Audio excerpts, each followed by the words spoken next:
안녕하세요. 대왕자연 벌꿀입니다. 오늘은 아침에 날씨가 추웠습니다. 영하 10도 나갔고요. 새벽에는 현재는 영상으로 올라왔습니다.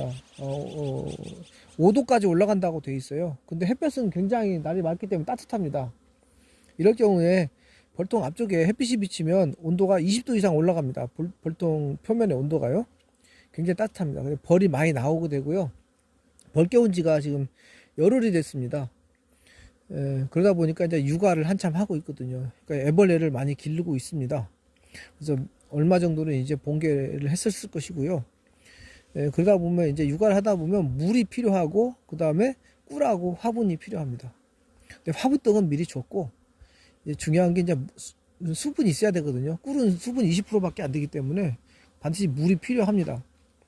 그래서 벌들이 물 작업을 하는데 봄에는 일찍 벌을 깨우니까 날이 춥고 그래서 벌이 날아다니다가 물 가지러 다닐 때 날아다니다가 많이 떨어지고 그런다고 해서 여기를 갖다가 소문 입구에다 넣어줍니다. 물을 여기에다 채우죠. 채워서 적당히 채웁니다. 되게 꽉 채우지는 않고요. 절반 이상 채우는 것 같더라고요. 저도 해봤습니다. 그래서 채운 다음에 이걸 씌워서 그 다음에 거꾸로 이렇게 놓으면 이게 공기가 잘 안 통하고 일이 조금만 들어가기 때문에 물이 조금씩 흘러나옵니다. 여기 있는 물을 벌들이 앉아서 빨아간다는 얘기죠. 중요한 것은 이게 오염이 되어 있으면 안 된다는 거죠. 여기에 무슨 약이 묻었다든가 그러면 굉장히 위험해서 벌이 계속 빠져나올 수가 있습니다. 제가 3년 전에 그 봄에 봄벌을 키우면서 속살만을 많이 사람들이 분무를 하더라고요. 그래서 분무를 하면 날개에 묻으니까 벌이 혓바닥을 핥은 줄 알았어요. 그래서 했다가 벌이 자꾸 그래서 속살만을 아주 약하게 해가지고 여기다가 물에다 탔습니다. 근데 그 바보 같은 짓이죠. 멍청한 짓이었어요. 속살만이 농약인데 그걸 타가지고 벌이 자꾸 기어 나온 겁니다. 그거 다 뺐습니다. 벌이 강한 봉군일수록 물을 많이 가져가니까 벌이 많이 상했고요. 약한 봉군은 물을 안 가져가서 그나마 상하지 않았습니다. 그 뒤로 깨끗이 씻어가지고 했는데 그래도 똑같습니다. 그러니까 한번 오염된 것은 다시 쓸 수가 없다라는 얘기가 됩니다. 이게 급수기 자체를 조심히 하셔야 된다는 거고요. 제가 아픈 경험이고요. 몰라서 그런 거고 처음으로 제가 속살만을 저희 그 지회에서 나눠줘 가지고 그걸 사용했었는데 머리 쓰다가 완전히 잘못된 거죠.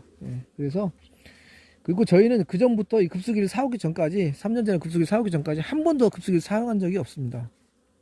그리고 그냥 자연 상태로 나와 있는 냇가에서 또랑에서 또는 샘 같은 데서 물이 나온 것을 벌들이 가져가도록 했는데요. 저희가 이제 봉장이 좀 아래쪽에 있다가 이쪽으로 옮겼습니다. 옮긴 이유는 여기가 햇볕이 잘 들기도 하고요. 그 다음에 바로 뒤쪽과 바로 옆에 냇가 조그마한 도랑이 있고 뒤쪽에 샘물 나오는 자리가 있어요. 예전에 한번 가서 볼게요.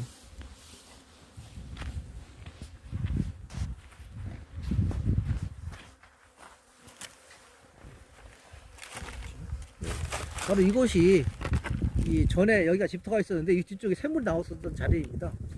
그리고 저쪽 바로 옆에도 집 옆에도 샘이 있었던 자리입니다. 저기서 물이 나오고 산에서도 물이 조금씩 흘러 나오고 있습니다. 많지는 않지만 그래서 급수를 하지 않고도 공장이 가까우면 바로 옆에까지 일이 날라와서 여기서 햇빛이 잘 비치고 있으니까 따뜻하거든요. 촉촉하고 거기서 물을 마음껏 필요한 만큼 벌들이 가져갑니다.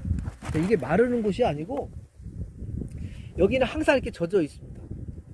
그래서 햇빛이 잘 들고 남쪽이 햇빛이 잘 들기 때문에 여기가 촉촉하니까 벌이 여기 와서 항상 물을 빨아가는 거죠.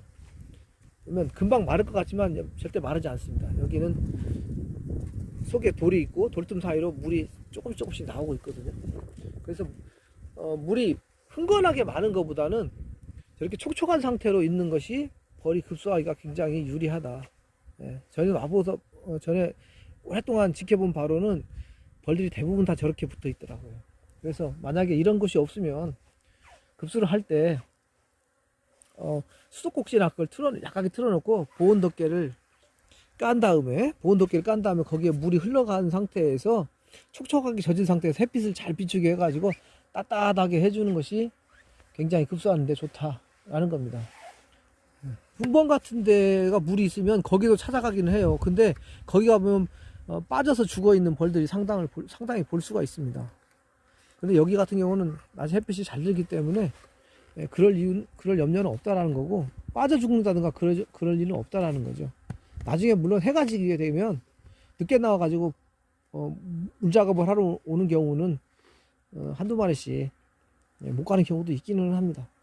보기에는 물이 전혀 없는 것 같은데 촉촉하지 않습니까? 거기에 수분을 다 빨아가는 거예요, 벌들이. 예, 그런 상태입니다. 왜냐하면 벌이 한 번에 물을 많이 가져가는 게 아니기 때문에 조금만 빨아가는 거니까 문제가 없다라는 거죠. 이런 상태가 좋다라는 거고, 대부분 다 벌들이 촉촉한데 나와서 낮에 보면 햇빛이 잘 들고 촉촉한 곳에 나와서 물을 가져가는 걸 알 수 있고, 특히 바닥에 촉촉한 쪽에서 물들을 많이 빨아가고 있습니다. 이 봉장이 저희는 전에 이걸 산 이유는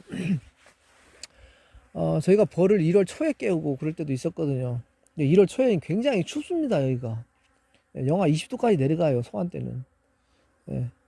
작년 같은 경우도 그렇게 내려갔고요. 더 많이 내려갔죠. 그러다 보면 벌이 나와서 다 여기까지 날아와야 됩니다. 저 앞쪽에서부터 왔다 갔다 날아갔다 하는 도중에 많이 떨어지고 죽더라고요. 그래서 이걸 샀어요, 급수기를 사서. 근데 저도 걱정을 했어요. 왜냐하면 급수기를 달아놓고 그날 다 못 가져가면 다음 날에 보면 물이 찹니다. 이게 엄청나게 차요. 아래까지 덮어놓는다 하더라도 많이 차집니다. 이렇게 넣어놓잖아요. 여기는 이렇게 안 되죠, 방향이. 반대로 해야 되겠죠. 여기다 이렇게 이런 식으로 하겠죠. 소문이 왼쪽에 있고, 이렇게 놓으면 당일날 다 물을 다 못 가져간다고요. 이게 이렇게 넣고, 물론 이 보온 이불을 밤에는 아래까지 덮어요. 이 땅까지 바닥까지 덮어놔요. 그래도 얘 차다고요. 새벽에 엄청 차다고요. 그리고 아침에 열어놔야 되죠. 공기 들어가야 되니까. 그럼 엄청나게 얘가 차다고요. 이게 물이 찹니다. 만져보면 진짜 차요. 그러니까 벌들이, 물론 여기 있는 물은 안 차다 할 수도 있겠지만 물이 찹니다. 찬물 줘가지고 별 좋을 거 없고, 그 다음에 물을 자주 갈아줘야 돼요. 그래서 그게 굉장히 어렵고 힘든 작업이라는 얘기죠. 그것이. 네. 그러다 보니까 그냥 개별 급수하지 않고, 저와 방금 전에 보셨던 것처럼 그렇게 축축한 데서 샘물 나온 쪽에서 가져갈 수 있도록 그렇게 해주는 게 조금 더 편하지 않나.